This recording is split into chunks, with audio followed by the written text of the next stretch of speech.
Magandang gabi mga lods at another adventure na naman tayo kasama si Jidil at si Parinip. So di na lang tayo magtatagal at let's go na kasi maliwanag yung buwan sa dive namin na to.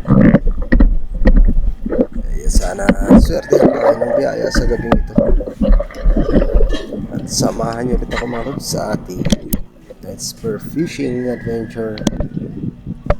So eto, first fish natin ay isang tagpagona naman or hinog kung tawagin.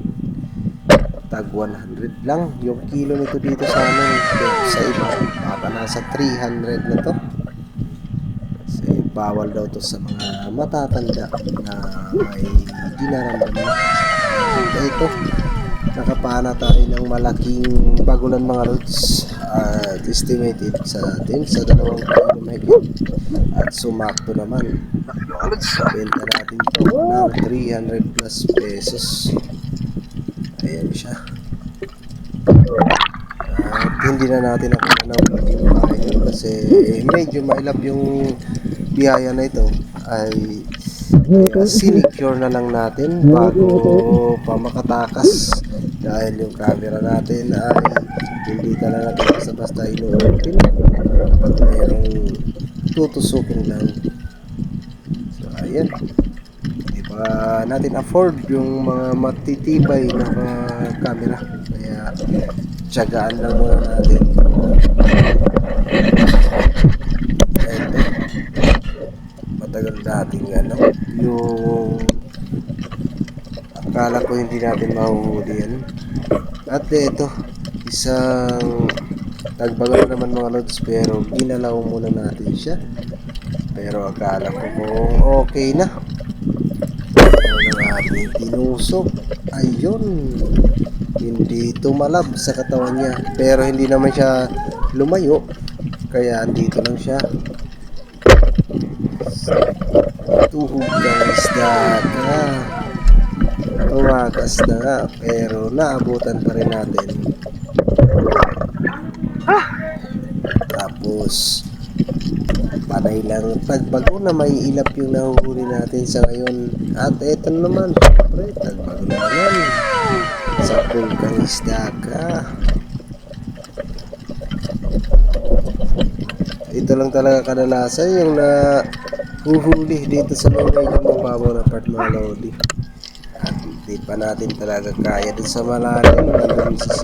Nandun talaga yung mga medyo mga good size na mga dalagang lukid. At eto, tagbago na naman.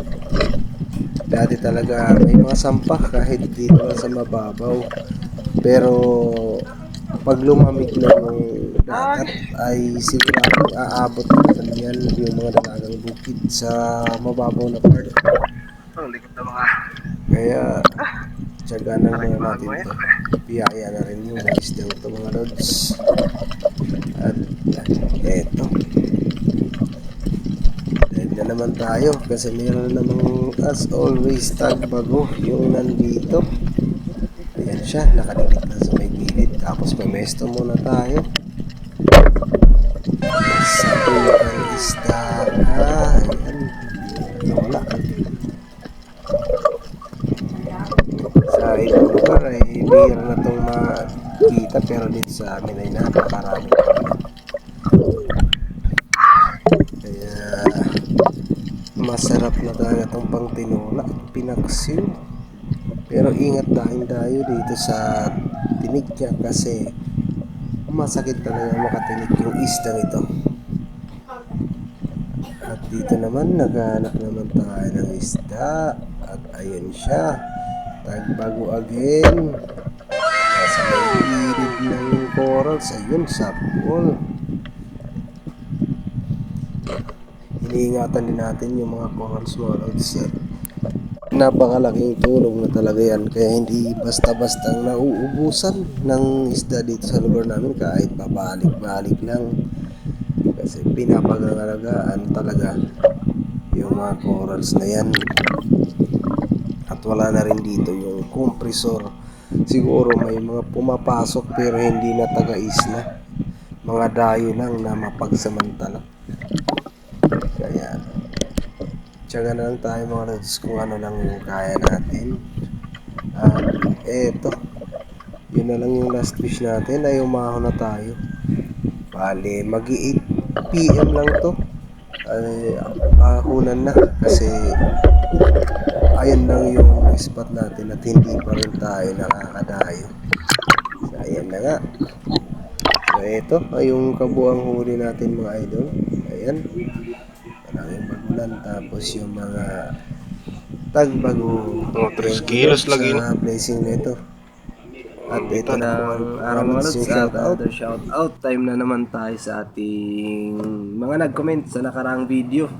So, wag na nating patagalin at shout out kay Master Pine Expert One Life History, kay Ma'am Rosana Villahermosa ng Davao City, kay Broderick Wade ng Babatngon Leyte, at kay Master Renan Fishing Adventure ng Northern Samar, at sa kay author niya si Master Rapis for Fishing, kay Zen Salangon ng Pasig City, Metro Manila, kay Mr. Danilo Adalim at sa kanyang anak na si Chuds Prince Adalim. At shoutout sa inyo sir. At kay Master Biri Spiro ng Biri, Northern Samar.